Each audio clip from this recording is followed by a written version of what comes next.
aspect of sustainability. The problem is that the university has difficulty dealing with this whole concept. Not so much with new buildings, although there are issues about new buildings, but mostly how to retrofit old buildings.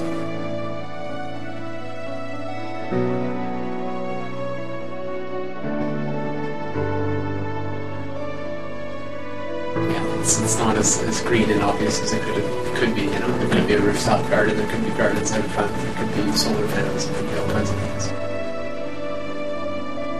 I do think it's really interesting that down this hall, like around the corner from here, there are this like it's like a couple like candy machines, and I think it's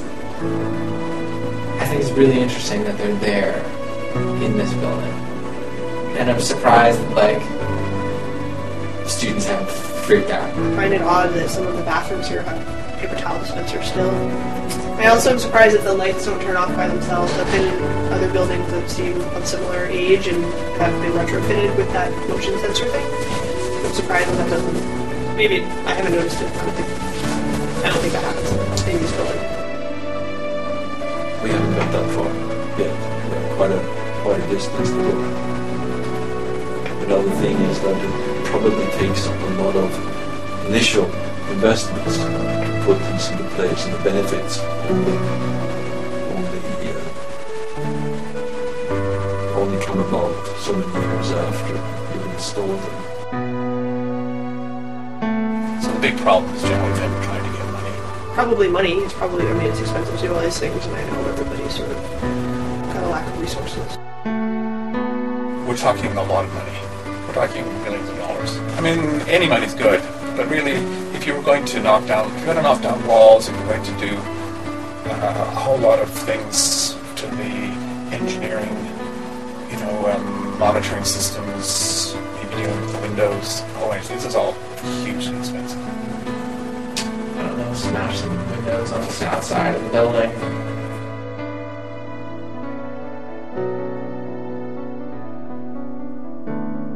It's in a complicated zone because some of it is run by some of it is basically owned and operated by the development corporation for the university.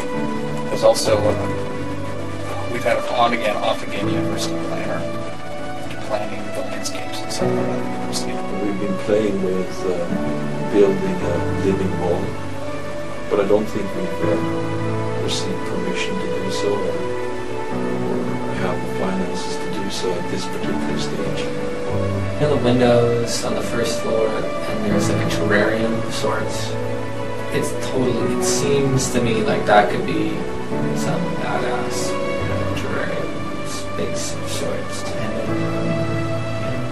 it's not really happening. I don't know if we could be like growing our own food in there, or doing something interesting. Like hey, let's like grow some corn.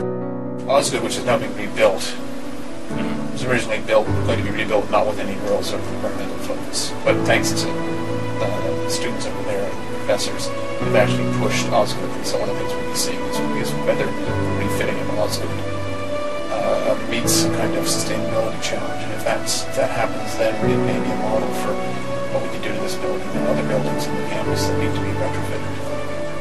Reliance and students' reliance on the increasing popularity of bottled water is an unfortunate development. It's okay. But if there were more water fountains, I would probably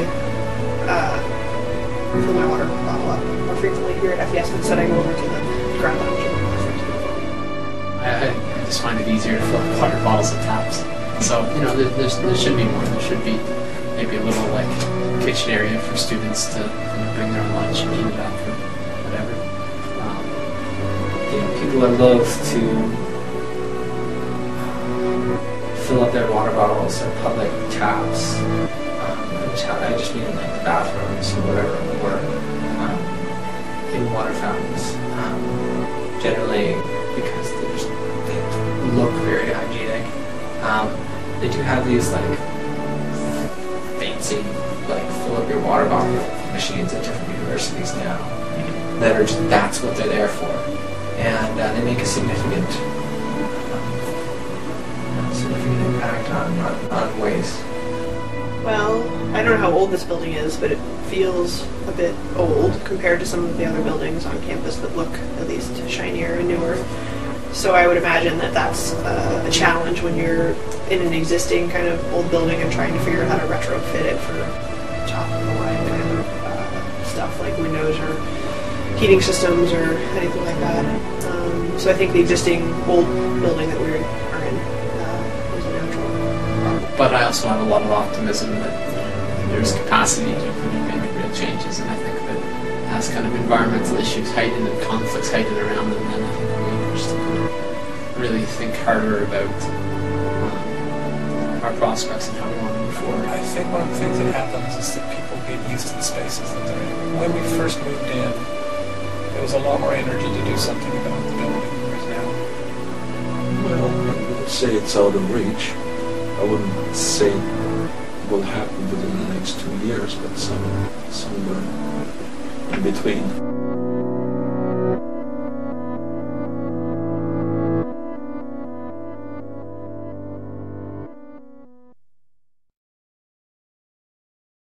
Without sort of more critical mass of communities being concerned about this and working towards it, I don't see a lot of change possible.